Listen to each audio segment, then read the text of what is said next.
छोड़ दूं? चंद्रप्रकाश, मैं इंस्पेक्टर विजय बोल रहा हूं। अपने आप को कानून के हवाले कर दो वरना मारे जाओगे। तुम बच नहीं सकते मुझसे चंद्रप्रकाश।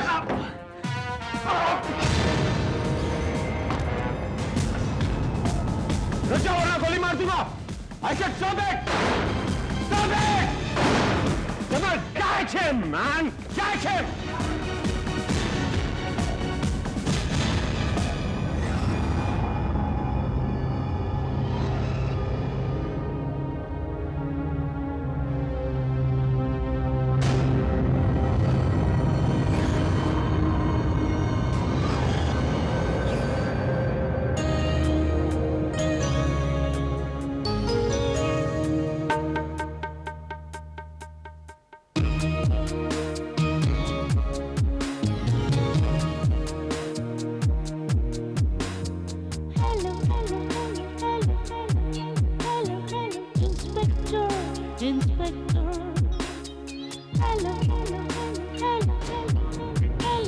सर आपकी गोली उसे लगी थी, आसपास खून के छींटे भी थे, लेकिन भागने में कामयाब हो गया वो। भाग कर कहां जाएगा शर्मा, मुझसे बच नहीं सकता है। हत्या करने का उसने पुराना तरीका इस्तेमाल किया है। हाथ में हथकड़ी और गला घोटकर मार दिया इसे। पंचनामा करके लाश को पोस्टमार्टम के लिए भेजो शर्मा। Okay sir. देखिए, मैं आपके किसी सवाल का जवाब नहीं दे सकता हूँ। आप लोग समझने की कोशिश क्यों नहीं कर रहे हैं? इंस्पेक्टर, अगर आप हमारे सवालों को जवाब नहीं देंगे तो और कौन देगा? आप साफ साफ क्यों नहीं कहते? क्या आप चंद्र प्रकाश के बारे में कुछ बताना ही नहीं चाहते? आप लोग इत्मीनान रखिए प्लीज। देखिए, जब तक आप हमारे सवालों का उत्तर नहीं देंगे, हम में से कोई नहीं जाएगा। आपको क्या बात है शर्मा? सर, ये लोग। इंस्पेक्टर विजय, क्या ये सच है कि कल रात को भी चंद्र प्रकाश आप सबकी आंखों में धूल झोंक कर भागने में कामयाब हो गया? देखिए, अभी मैं आप लोगों के किसी भी सवालों का जवाब नहीं दे सकता। Some other time. अरे क्यों? आज क्यों नहीं? आखिरकार जनता असलियत जानना चाहती है। हाँ हाँ, आपने इसको भागने कैसे दिया? आप लोगों का जवाब मिलेगा। आप लोग समझने की कोशिश कर रहे हैं। Excuse me sir. देखिए मिस, रोमिला भट्टाचार्य। आप लोग प्लीज मेरा वक्त ज़ाया कर रहे हैं। आपके मैं किसी सवाल का जवाब इस वक्त नहीं दे सकता। Please don't waste my time. लेकिन क्यों सर? हम आपसे कोई पर्सनल सवाल नहीं करना चाहते हैं। मैं आपसे वो सवाल पूछना चाहती हूँ जो जनता आपसे पूछना चाहती है। क्या जनता को इतना भी जानने का अधिकार नहीं है? पूछिए, क्या पूछना चाहते हैं आप लोग? कल रात चंद्र प्रकाश आप सबके सामने था, मगर फिर भी वो भागने में कामयाब हो गया। आप ये भी जानते थे कि वो मेहता का कत्ल करने वाला है, मगर फिर भी आप मेहता को नहीं बचा पाए और ना ही आपने उसे अरेस्ट किया। मैं आई नो व्हाई सर? ये सच है। हमें इंफॉर्मेशन भी मिली थी कि चंद्रप्रकाश मेहता का कत्ल करने वहां जाने वाला है। हम सही वक्त पर पहुंच भी गए, लेकिन बदकिस्मती उसके पहले उसने अपना काम करके वो वहां से फरार हो गया। या आपने उसे कत्ल करने का मौका दिया और भागने का भी। प्रेस को बोलने की पूरी आजादी है। इसका मतलब ये नहीं हुआ कि आप लोगों के मन में जो आया आप लोग बोलते जाए। आप लोग ये भूल रहे हैं कि आप लोग मेरे साथ साथ मेरे पूरे पुलिस डिपार्टमेंट पर इल्जाम लगा रहे हैं। नहीं सर, हम आप पे इल्जाम नहीं लगा रहे हैं, बल्कि आपको हकीकत बता रहे हैं। क्या ये सच नहीं है कि जब चंद्र प्रकाश ने पहला कत्ल किया था, आप लोगों ने उसे अरेस्ट भी किया था, मगर वो जेल तोड़ के भागने में कामयाब हो गया। उसके बाद उसने 5 कत्ल और किए और अब ये 7वां कत्ल। सर, वो बार बार पुलिस को चकमा देके निकल जाता है, ये बात वैसे गले से नहीं उतरती। आप कहना क्या चाहते हैं? यही सर कि आप और आपकी फोर्स चंद्र प्रकाश को पकड़ना ही नहीं चाहती। देखिए मैडम, पहली बात तो ये सच नहीं है कि हम उन्हें पकड़ना नहीं चाहते। दूसरी बात, कोई भी मुजरिम पुलिस की आंखों में ज्यादा दिन तक धूल नहीं ठोक सकता है। मैं आप लोगों से वादा करता हूं कि चंद्रप्रकाश को मैं बहुत जल्द पकड़ूंगा। ओके इंस्पेक्टर विजय, ये आपको क्या लगता है ये चंद्रप्रकाश कत्ल क्यों करता है? What's the reason behind it? जब वो पहली बार पकड़ा गया था तो उसने पुलिस बयान में ऐसा कहा था कि जब भी वो किसी इंसान का कत्ल करता है, उसे मरता हुआ देख उसे अपने मरे हुए बीवी और बच्चों की याद आती है और उस कत्ल को देखते हुए वो बड़ा एंजॉय करता है। देखिए सर, आपकी इस बात को मैं मान सकती हूं, मगर जनता नहीं मानेगी, क्योंकि आपका डिपार्टमेंट हमेशा से ही शक के दायरे में रहा है। आपकी सच्चाई साबित करने के लिए आपको ठोस सबूत की जरूरत पड़ेगी। ये वो फाइल है जो ये साबित करती है कि चंद्रप्रकाश एक साइकिक केस है और ये भी साबित करती है कि कितना शातिर है। किस तरह वो बिना कोई सबूत छोड़े पुलिस की आंखों में धूल झोंक कर भागने में अक्सर कामयाब हो जाता है। Well, thank you so much sir for the information. देखिए, अगर मेरी किसी बात का आपको बुरा लगा हो तो प्लीज प्लीज इग्नोर इट। मैं जानती हूँ कि मैं बहुत बोलती हूँ, लेकिन क्या करूँ sir, part of the profession. Miss Romila, मुझे आप लोगों की किसी बात का अफसोस नहीं हुआ, लेकिन हाँ, ये भी जानता हूँ कि ज्यादा बोलने वाले लोग और अपने आप को जरूरत से ज्यादा अक्लमंद समझने वाले लोग ही ज्यादा बेवकूफियां और ज्यादा गलतियां करते हैं।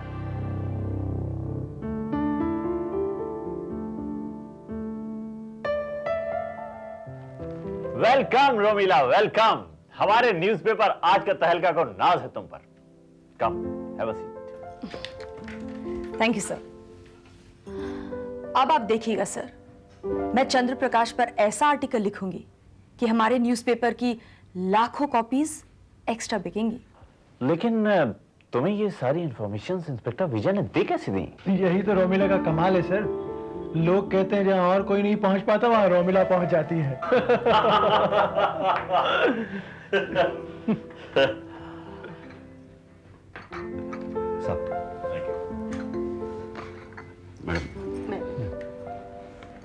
थैंक्स। तूने आज फिर भी नहीं सर।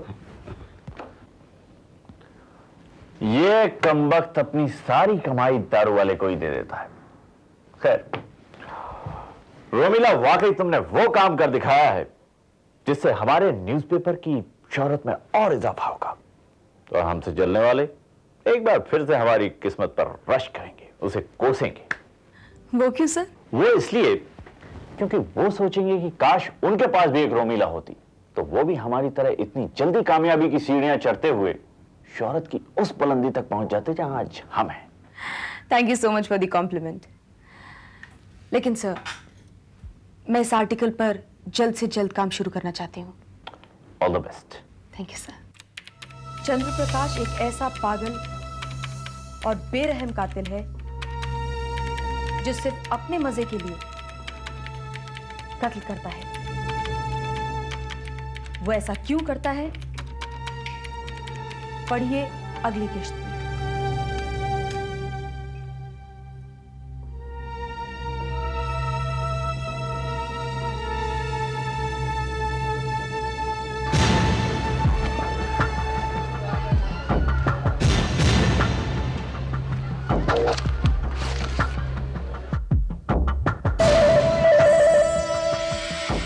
Hello, Romila speaking. मैं खूनी नहीं हूँ, पागल भी नहीं हूँ। कौन बोल रहा है? मैं अपने मजे के लिए किसी को नहीं मारता। अरे, कौन बोल रहा है और क्या काम है मुझसे? आप तो बहुत इंटेलिजेंट हैं, मेरी बात पर यकीन जरूर करेंगे। चंद्र प्रकाश बोल रहे हो ना तुम? चंद्र प्रकाश हो ना? क्या काम है मुझसे? क्यों फोन किया मुझे? मैं खूनी नहीं हूँ, पागल नहीं हूँ। दोबारा मेरे बारे में ऐसा कुछ मत लिखना जिससे मेरे अंदर का सो चुका हैवान जाग जाए। अपनी खैरियत चाहती हो तो प्लीज मत लिखना। हेलो, हल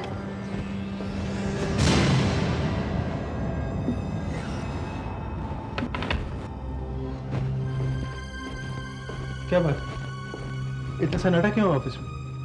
रोमिला, रोमिला क्या हुआ?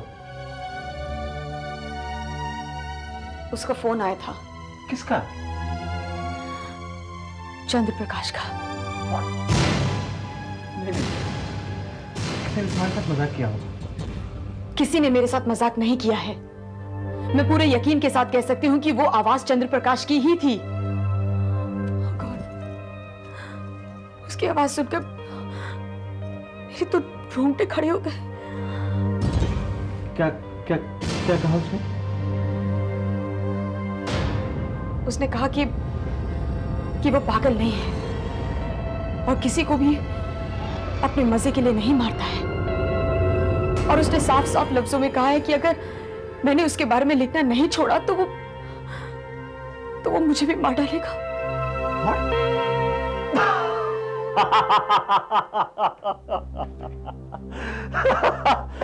फैंटास्टिक। खुद चंद्र प्रकाश ने तुम्हें फोन किया। यह खबर तो हमारे अखबार की हेडलाइन बन जाएगी। आप समझने की कोशिश क्यों नहीं कर रहे सर?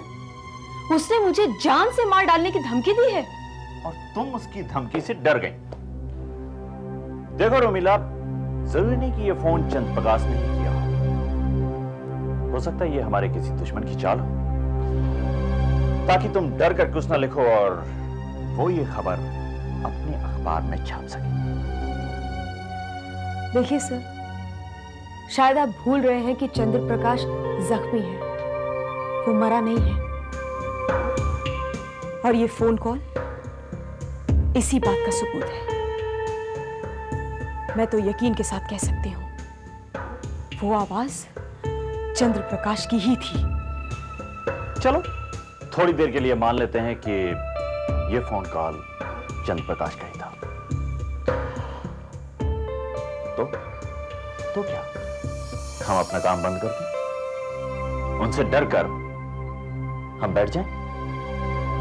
देखो रोमिला, अगर इस तरह की फोन कॉल से हम जैसे लोग डरने लगे ना, तो एक भी अखबार छपेगा ही नहीं। मेरे 10 साल के कैरियर में कम से कम 25 बार मुझे ऐसे फोन कॉल आए। 2 बार मुझ पर हमला भी हुआ, लेकिन मैंने अपना काम जारी रखा। जिस इंसान के हाथ 7 खून से पहले ही रंगे हों, उसे 8वां खून करने में ज्यादा वक्त नहीं लगेगा सर। तुम्हारा बाल भी बांका नहीं होगा, यह मेरा वादा है तुमसे।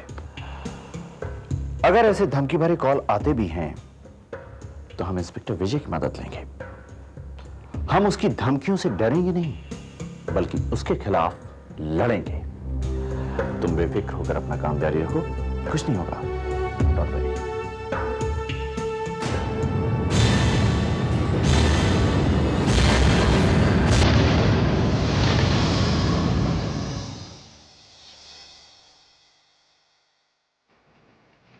सुरेश इस फील्ड का पुराना खिलाड़ी है, वो इन धमकियों से नहीं डरेगा। इसलिए इस बात का फैसला तुम्हें करना है कि तुम चंद्र प्रकाश के बारे में लिखोगी या नहीं लिखोगी। लिखना तो मैं चाहती हूँ आबिद, क्योंकि अगर मैंने अपना अगला आर्टिकल नहीं लिखा तो लोग ये समझेंगे कि मैं चंद्र प्रकाश की धमकी से डर गई हूँ, और फिर हर कोई मुझे डराना चाहेगा। लेकिन मैं इस बात को भी नजरअंदाज नहीं कर सकती कि वो वाकई में क्रिमिनल है, एक खतरनाक क्रिमिनल। तो ठीक है, तुम अपनी अगली किस्त लिखो और उसके रिएक्शन का वेट करो। मैं हर कदम में तुम्हारे साथ हूं। अगर उसने दोबारा फोन किया तो फिर वो हमारे हाथों से बच नहीं सकेगा, क्योंकि पुलिस को यह पता लगाने में बिल्कुल वक्त नहीं लगेगा कि वो फोन कहां से करता है। इंस्पेक्टर चंद्र प्रकाश की पत्नी और उसका 5 साल का बेटा एक एक्सीडेंट में मारे गए। उसके बाद से चंद्र प्रकाश का मानसिक संतुलन बिगड़ने लगा। उसकी पत्नी और बेटे ने उसके सामने दम तोड़ा था, इसलिए उसे मरते हुए इंसान देखने का एक जुनून सा सवार हो गया। वो बेगुनाह लोगों की हत्याएं करने लगा।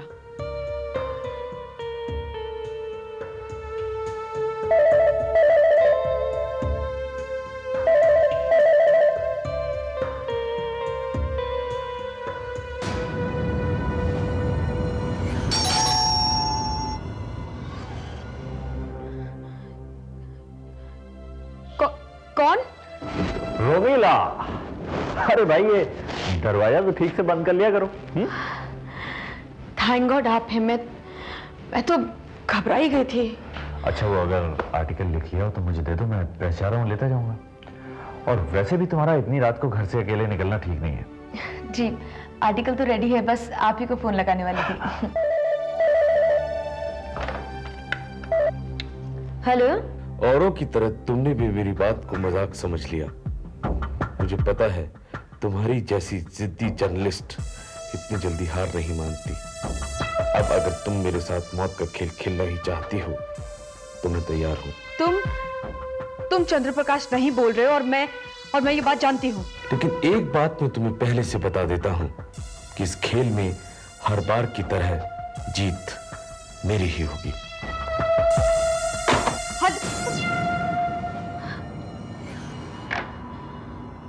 सर, अब इस बात को आप नजरअंदाज नहीं कर सकते। ये आदमी पागल है, ये किसी का भी खून कर सकता है। ये तो मीरा रोड का नंबर है, तुम चलो मेरे साथ। कहाँ? इंस्पेक्टर विजय के पास। तुम ठीक कह रही थी। मुझे भी लग रहा है कि अब ये मजाक नहीं है। लेकिन सर इतनी रात को। तुम घबराओ नहीं। देखो, फोन मीरा रोड से किया गया है, इसका मतलब फोन करने वाला हमारे आसपास मौजूद नहीं है। आओ मेरे साथ, आओ। तो आप ये कहना चाहती हैं कि चंद्रप्रकाश जिंदा है और उसने आपको जान से मारने की धमकी दी, राइट? जी हाँ, जब पहली बार उसका फोन आया था तो हमने उसे ज्यादा सीरियसली नहीं लिया। लेकिन कुछ देर पहले उसने जिस तरह से धमकी दी तो उससे मुझे यकीन हो गया कि चंद्रप्रकाश जिंदा है। मिस्टर सुरेश, मुझे आपके बयान में जरा भी सच्चाई नहीं दिखाई दी। वो क्यों, ये भी जान लीजिए। क्योंकि चंद्रप्रकाश को मैंने अपने हाथों से गोली मारी थी और गोली इसके पीठ में लगी थी। पॉसिबल ही नहीं कि वो बच सकता। हाँ, ये और बात है कि लाश हमें उसकी नहीं मिली, लेकिन ये हो ही नहीं सकता कि चंद्रप्रकाश जिंदा हो। आपको क्या लगता है मैं झूठ बोल रही हूँ? मैं ऐसा क्यों करूंगी? बड़ी सीधी सी बात है मिस रूबिला, आप ये सब अपने अखबार की पब्लिसिटी के लिए करेंगे ताकि चंद्रप्रकाश के आर्टिकल को 4 चांद लग जाए, हमारा ही। इंस्पेक्टर विजय, रोमिला को या मेरे अखबार को ऐसी कोई घटिया पब्लिसिटी की जरूरत नहीं है। सच तो यह है कि उसने वाकई रोमिला की जान से मारने की धमकी दी है। अगर मिस रोमिला को वाकई उस धमकी से डर महसूस हुआ था तो वो आर्टिकल लिखना छोड़ दी होती। देखिए, हम प्रेस वाले पुलिस वालों की तरह नहीं होते जो हाथ पे हाथ धरकर बैठे रहते हैं। रोमिला प्लीज, हम यहाँ एक दूसरे पर इल्जाम लगाने नहीं आए। वैसे भी प्रेस और पुलिस की कमी पड़ती है। देखिए इंस्पेक्टर विजय, हम यहाँ आपसे मदद मांगने के लिए आए हैं। मैं आपकी हर मुमकिन मदद करने के लिए तैयार हूँ, कहिए। मुझे पुलिस प्रोटेक्शन चाहिए। अगर मैं कहूँ कि मुमकिन नहीं है तो? वजह? क्योंकि हमारे डिपार्टमेंट के पास इतना स्टाफ मौजूद नहीं। वैसे भी हम फोन कॉल की बुनियाद पर अगर पुलिस प्रोटेक्शन देने लगे तो घर घर में पुलिस मौजूद होगी, और यह भी हो सकता है कि वो फोन कॉल झूठे हो। आप कहना क्या चाहते हैं? जब तक चंद्रप्रकाश मुझ पर हमला नहीं करेगा, मुझे मार नहीं डालेगा, आप कुछ नहीं करेंगे? मैंने ऐसा तो नहीं कहा था मिस रोमिला। इस बात का हमें ठोस सबूत मिल जाए कि फोन करने वाला चंद्रप्रकाश ही है तो मैं आपसे वादा करता हूं कि आपकी हिफाजत की जिम्मेदारी मेरी। Thank you so much.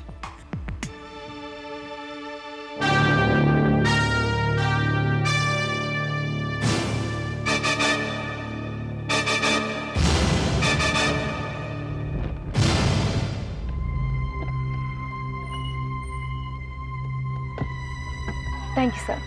आप देखो, घबराने की कोई जरूरत नहीं है। घर को चारों तरफ से बंद कर लेना। जी, आप अंदर नहीं आएंगे? एक कप कॉफी हो जाए? आप आज नहीं, फिर कभी। मुझे प्रेस भी जाना है और अब तुम जाओ। सर, एक रिक्वेस्ट है। जब तक अंदर जाके मैं आपको फोन नहीं करती, आप प्लीज जाइएगा नहीं। अच्छा चलो, मैं अंदर चलता ही हूँ और कॉफी भी पी ही लेता हूँ।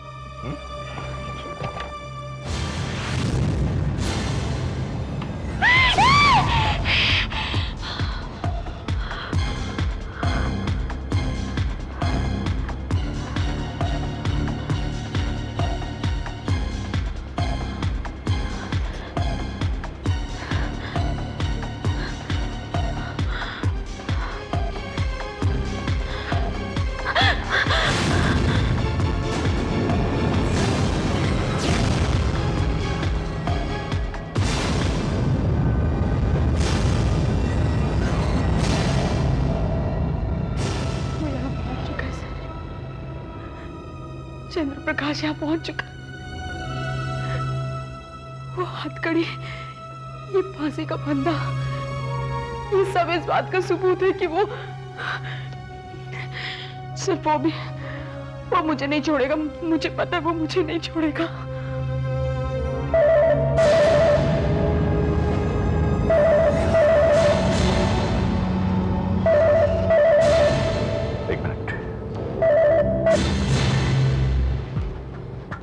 हेलो, मैंने जो तोहफे तुम्हारे लिए छोड़े थे मिल गए होंगे।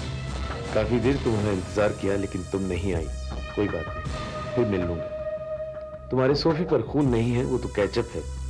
क्या करूं, खून का रंग देखने का जुनून जब सवार होता है तब तो देखना भी चैन नहीं मिलता। तुम्हारी खूबसूरत गर्दन से उबल उबल कर गिरता हुआ खून कितना अच्छा लगेगा मैं बता नहीं सकता। हे, तुम्हारी धमकियों से कोई डरने वाला नहीं है। अगर हिम्मत है तो सामने आओ, फिर देखता हूं तुम कितने बड़े बहादुर हो। चलो, तुम्हारी ये हजरत भी पूरी किए देते हैं।